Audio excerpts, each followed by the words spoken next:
Hey guys, welcome back to my channel. Before I start this video, I just want to say thank you to everyone who's been subscribing to my channel, and thank you to the 2 people who have donated to my Leukemia Lymphoma Society fundraising page. I don't know if you guys saw in my last video, but at the end of the video I talked about my fundraising page for leukemia for my cousin Juliana. If you haven't seen that, I'll put the link to donate in the description below and the link to the video as well. I'd really appreciate it if people would donate.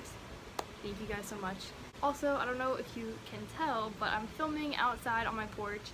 You might hear a thunderstorm in the background, and also there's a fountain behind me, so sorry about the background noise. In this video, I'm going to be telling you guys a little bit about my baby.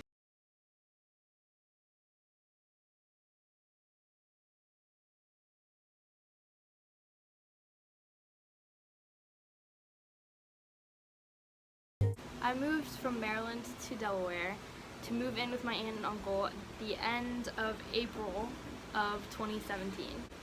By June, I was hanging out with more people and meeting more people, and on June 10th of 2017, I met Laela's dad at a party. After that, we started hanging out a lot, and we pretty much fell for each other right away, I guess. He asked me out on July 1st of 2017, and we spent pretty much the whole summer together. We really liked each other, we were just having fun, I guess, and once school started, things sort of started not working out so well for our relationship. He didn't go to my school, he went to a different school. I was going into my junior year, he was going into his senior year. He was very overprotective.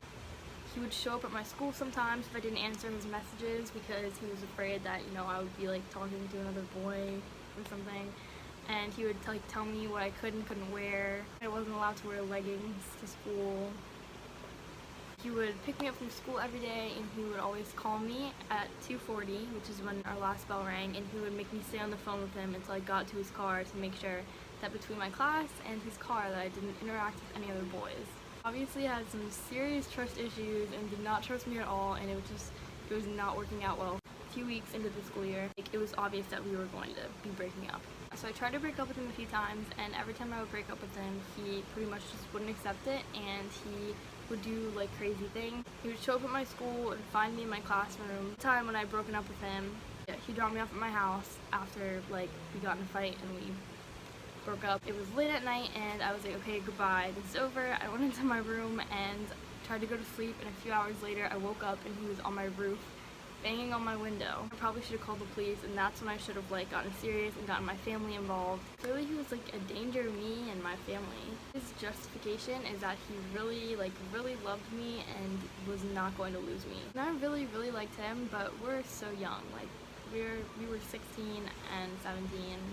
I don't care how much you think you love someone, you don't act that way. So I was trying to make it really clear that we were over, I was over it and I was moving on. I tried to make that really clear to him.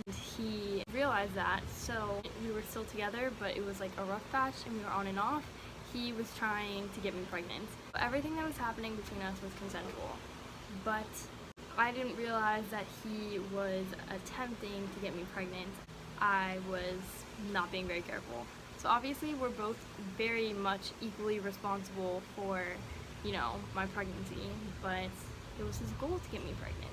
So finally I had gotten serious about it and was alright, we're over, and ended our relationship. I destroyed it. I had already totally moved on and wanted nothing to do with him anymore.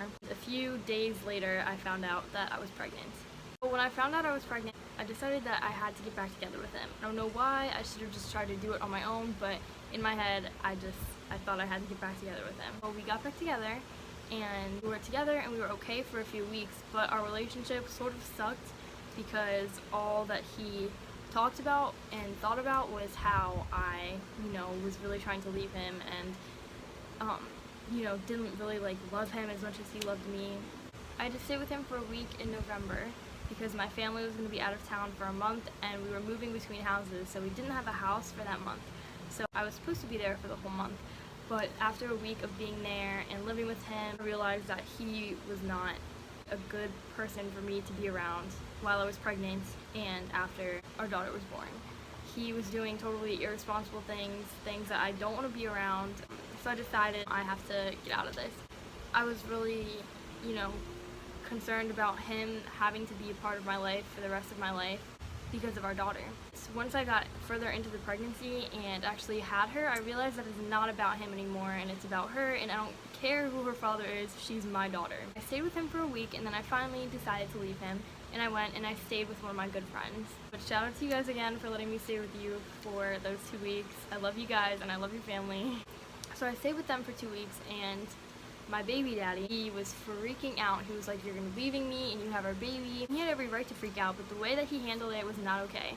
He started blowing up my phone and calling me and texting me all day long. I tried to block him, and he would make new phone numbers with those texting apps. He would make new phone numbers and call me over and over and over again. This was actual, like, legitimate harassment. And I was telling him to leave me alone, and he started threatening to kill himself and hurt other people. I called 911 actually, and I told them that he was threatening to kill himself. They went and they got him, and they took him to the hospital. I'm not even going to talk about what happened to him after that, but we weren't really in contact from, you know, the middle of November until the end of December. So the end of December, eventually we start talking again, and pretty much my whole pregnancy, starting from December until when she was born, we would talk on and off. Sometimes we would like want to get back together. Most of the time we didn't, and most of the time he was just sort of off, you know, with his friends doing the same irresponsible things that he was doing. I realized he should not be a part of our lives. And some of the times I would be really upset, and I would tell him, like, "I want you to see your daughter, and I want our daughter to know you. I grew up without my dad, and I really want her to not have to do that." Yeah, so we would pretty much just go back and forth, and I feel sort of bad because I probably seemed really like, you know,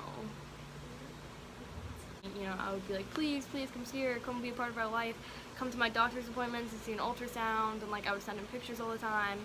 And sometimes I would want nothing to do with him, and I would tell him like he's never gonna see his daughter. So finally around, I think, March, I ran into him at a bagel place, and I was with one of my friends and he was with his friends, and I was about 7 months pregnant.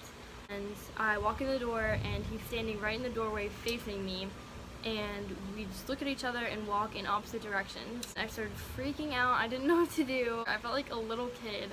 My friend was like, "Yasmyn, like, whatever you do, don't look over there," because him and his friends were laughing and taking pictures of me and taking videos of me. He walked out and he blew me a kiss like this. That was the only time that I saw him during my pregnancy. So I didn't see him again until a few days after Laela was born. His grandparents came to visit Laela when she was born while I was in the hospital. A few days after she was born, he came with his dad to see Laela for a few hours, and he held her, and he seemed to be really, you know, in awe of her. I don't know, he seemed like at the time he really bonded with her. And then he came again maybe a week later and saw her again with his grandmother. After that, he had no interest in coming to see her again. So I would beg him to come, and I would say, "Please come see her. She's getting so big. She's growing so fast. Come see her." And I would tell him sometimes that, like, I want to raise her with him, even though I know that's a horrible idea, and I know how horrible our relationship had been before then, but it's hard to not want her actual dad to be around. That's pretty much where we're at now. I beg him all the time to come see her. I mean, usually he answers me. There's been times where he'll just not answer. But usually now he answers me and makes up excuses as to why he can't come. I know everyone tells me that I need to stop trying and that I need to stop putting effort into him coming to see her, and I've obviously made it clear that I want him to, and I've opened that door up, and now it's his job to come and, you know, be an active and positive part of her life. Even though it's pointless, I'm probably never going to stop trying. I've realized I don't need him, like, as far as taking care of her. I don't need him for his money. I don't need him either. I never put him on the birth certificate because I never wanted him to have rights over her. So that means I also don't get any child support from him. I haven't had any type of help from him at all, except those 2 times that he came to visit her for like an hour. Hopefully one day things will change, and hopefully he'll come around and see her, and she'll know who her actual dad is, and he'll, you know, get his life together. He would be going to college this year. I don't know. I'm assuming he's probably not going to go to college. I don't know what his plan is. He really won't tell me those things. I don't think he even works. I think he just kind of lives with his grandparents and does nothing, so that's cool. Alright, so that's all for this video. I hope you guys enjoyed, and I hope it's a lesson for some girls that guys will lie to you. I don't care how much a guy says that he loves you. When he's 17, he does not know what he's talking about. And neither do you, honey, so